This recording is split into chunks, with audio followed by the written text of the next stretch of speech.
Board के exam में ज्यादा टाइम बचा नहीं है, ठीक है। तो सीरियस होके अपनी तैयारी अगर आप करोगे, कोई क्वेरी है, कोई टॉपिक है जो आपको समझ नहीं आ रहा, तो आप कमेंट करोगे तो मैं उस पर वीडियो जरूर लेके आऊंगा। नमस्कार, मैं मोहित स्वागत करता हूं आपका आपके अपने यूट्यूब चैनल पर। उम्मीद करता हूं कि आप सभी बहुत बढ़िया होंगे। आज एक और वीडियो के साथ हाजिर हूं आपके सामने, और इस वीडियो में 4 नए क्वेश्चन सर्कल चैप्टर के क्लास 10th के आपको करवाने वाला हूं। इस सीरीज से जुड़ी जितनी भी वीडियोस हैं उनके लिंक आपको डिस्क्रिप्शन में जरूर मिलेंगे, तो जिन लोगों ने भी पुरानी वीडियोस नहीं देखी है वो जाके जरूर देखें। भाई पहले क्वेश्चन की ओर बढ़ते हैं। पहला क्वेश्चन कहता है, length of common chord of two intersecting circle. दो सर्कल है जो एक दूसरे को इंटरसेक्ट कर रहे हैं। दो सर्कल एक दूसरे को क्या कर रहे हैं? इंटरसेक्ट कर रहे हैं, और दोनों की जो कॉमन कॉर्ड है, ये है common chord.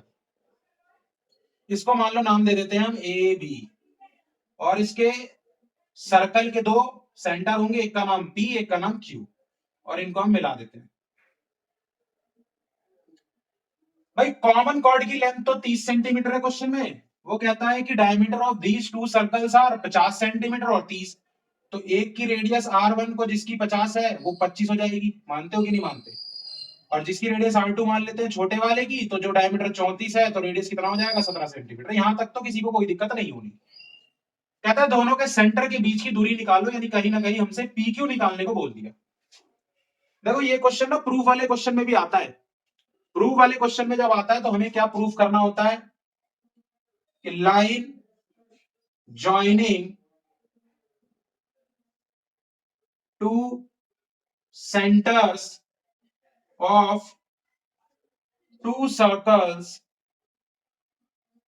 Bisect perpendicularly the common chord. ये चीज हमें प्रूफ करनी होती है।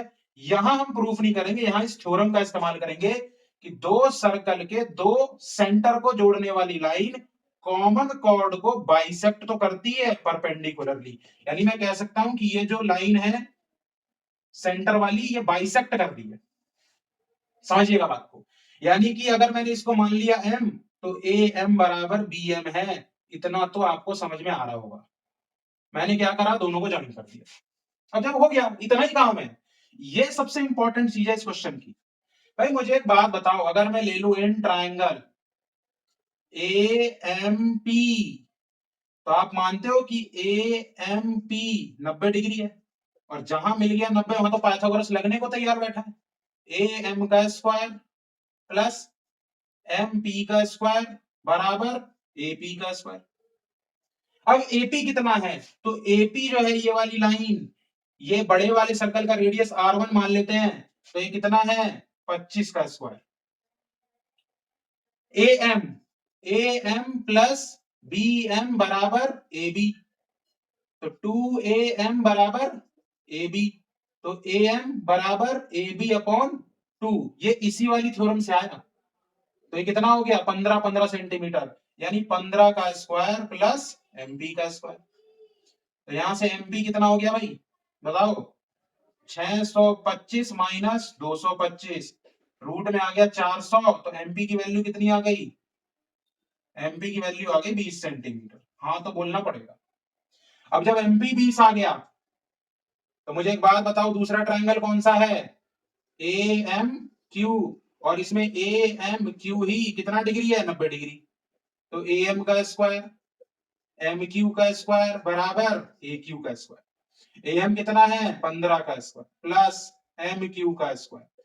ए क्यू कितना है? ए क्यू दूसरे वाली रेडियस है R2, तो ये हो गया 17 का स्क्वायर।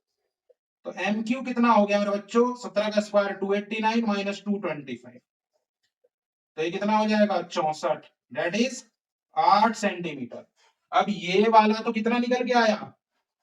20 सेंटीमीटर, और ये वाला कितना निकल के आया? 8 सेंटीमीटर। तो बताइए क्या ए बी की लंबाई 28 सेंटीमीटर हो गई? जवाब नहीं आ रहा है, हाँ बोलना पड़ेगा कमेंट में, उपाय नहीं है कोई। तो क्वेश्चन न्यूमेरिकली भी आ सकता है और प्रूफ करने को भी आ सकता है। आपको दोनों के लिए तैयार। समझ में आ रहा है कि नहीं आ रहा? देखते हैं नेक्स्ट क्वेश्चन।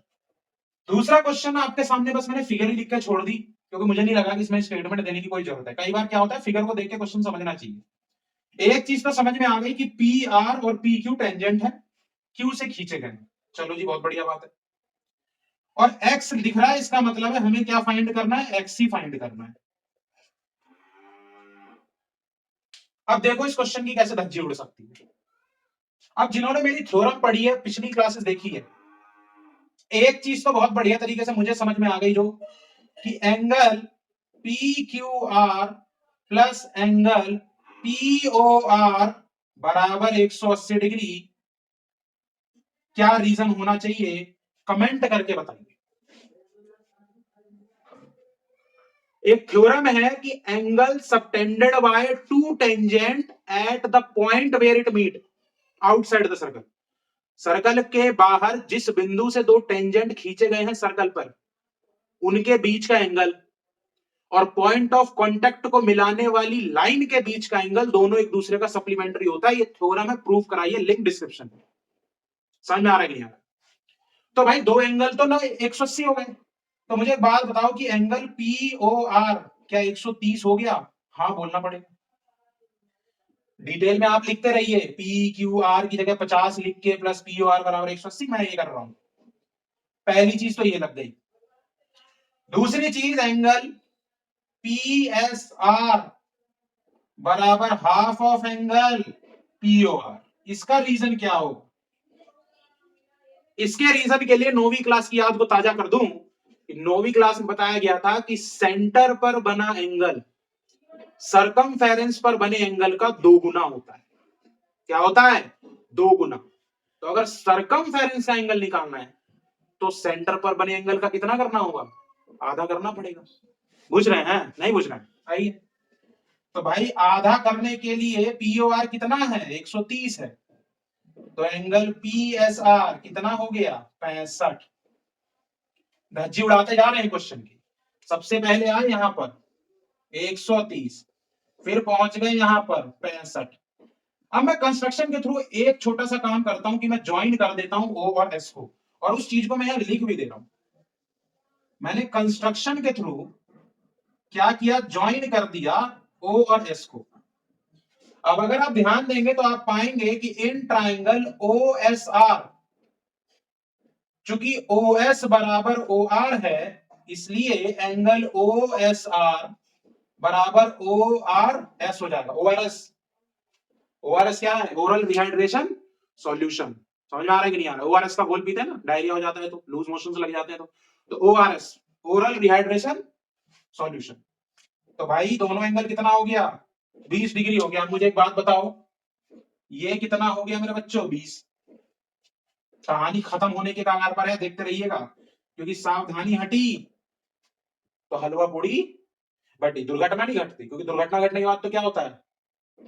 हलवा पूड़ी बढ़ जाती है। मुझे एक बात बताओ, angle O S R plus angle O S P बराबर 65 होगा कि नहीं होगा? कहियोगे तो हो गया काम, समझ में ही नहीं आया होगा क्या हो गया। तो ओ एस पी कितना हो गया? 45। अब अगर मैं ट्राइंगल की बात कर रहा हूं ओ एस पी की, तो चूंकि ओपी बराबर किसके है? ओ एस के, तो एंगल ओ पी एस और एंगल ओ एस पी दोनों इक्वल होगा। दोनों कितना हो जाएगा? 45।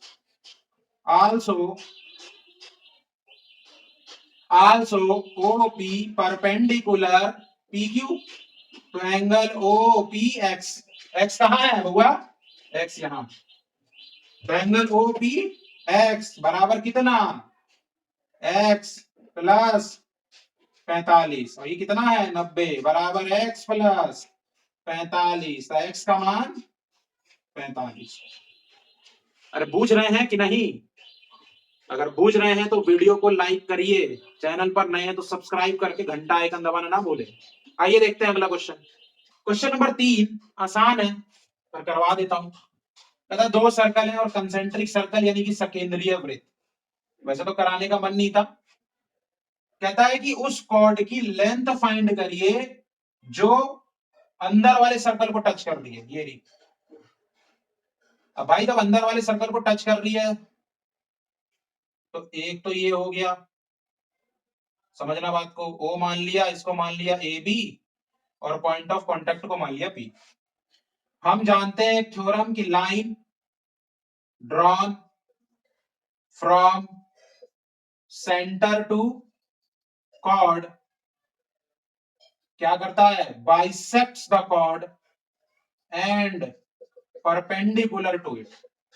एक तो आधा भाग भी करेगा बराबर भागों में और परपेंडिकुलर भी होगा, तो यानी कि ये तो 90 हो गया।